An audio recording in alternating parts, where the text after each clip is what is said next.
ప్రకృతికి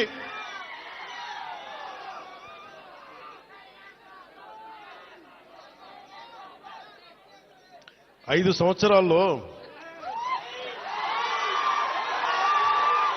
ఒక 5 సంవత్సరాల్లో గత ప్రభుత్వం చేసిన తప్పుల్ని ఎండగట్టి గొంతు పోయింది.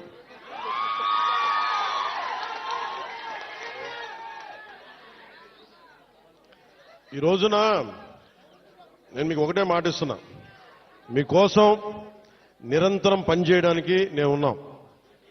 ఈ రోజున మన బడ్జెట్ 19 పంచాయతీలకు సంబంధించి ఇలాంటి రోడ్లే దాదాపు 40 కోట్ల రూపాయలతోటి మనం శాంక్షన్ చేశాం. ఇక్కడ పాడేరు, ఇంకొంచెం రంపచోడవరం దగ్గర రోడ్లలో ఇలాంటి పంచాయతీలను పెట్టుకొని ఒక్కొక్క సంవత్సరంలో 350 కోట్ల రూపాయల చొప్పున ప్రతి గ్రామం కనెక్ట్ అయ్యేలాగా ఇలాంటి ఇబ్బందులు లేకుండా ఒక ప్రతిపాదన తీసుకొచ్చాం. నాకు కావాల్సిందల్లా మీ దగ్గర నుంచి సహకారం కావాలి. మీరు సహకారం ఇస్తారని నేను మనస్ఫూర్తిగా కోరుకుంటా ఉన్నా.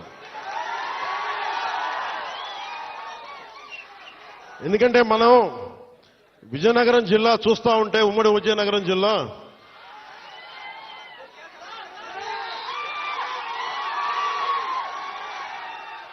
అడవుల్లో కాదు, ఇంత సుందరమైన ప్రాంతంలో పుట్టిన మీరు అదృష్టవంతులే. నేను నిజంగా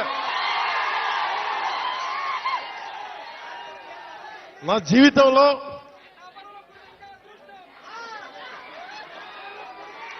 జీవితంలో నేనెప్పుడు అసూయపడలా, నాకు ఈర్ష్య ఉండదు. ఎవరైనా నాకైనా విజయం సాధించిన ఎత్తుకు ఎక్కి నాకు ఇబ్బంది ఉండదు. మొట్టమొదటిసారి మిమ్మల్ని చూస్తే నాకు అసూయగా ఉంది.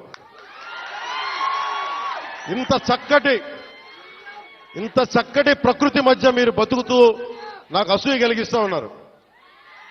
అందుకని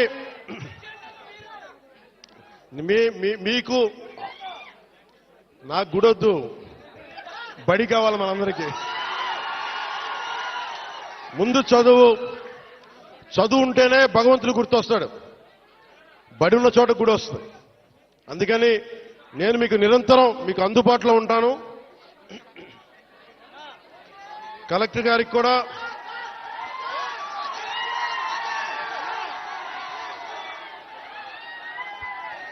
మీరు ఇక్కడ ఇంతమంది మీరు అన్నయ్య అంటారు, ఏం చేయరు మీరు. యువత ఇంతమంది ఉన్నారు. ఏంటమ్మా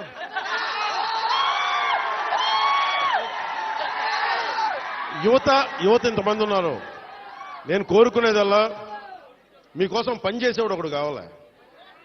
కూటమి ప్రభుత్వం మీకోసం పనిచేస్తుంది. చంద్రబాబు నాయుడు గారికి ఒకటే చెప్పాను, సార్ మనం నిలబడాలి అంటే నేను ఒకటే చెప్పాను, ఇంటెలిజెన్స్ కానీ పోలీస్ శాఖ కూడా చెప్పారు, ఈ వర్షంలో ఎందుకు సార్ మీరు ఎందుకు ఆగిపోండి అంటే నేను ఒకటే చెప్పాను, మా వాళ్ళు వర్షంలో తడుస్తున్నారు, మా వాళ్ళకి రోడ్ లేక బాధపడతా ఉన్నారు. నేను తడుస్తా, జ్వరం వచ్చినా ఎలాంటి అవాంతరాలు వచ్చినా మా వాళ్ళ పడ్డ కష్టం కంటే కూడా నేను పడే కష్టం పెద్దది కాదు.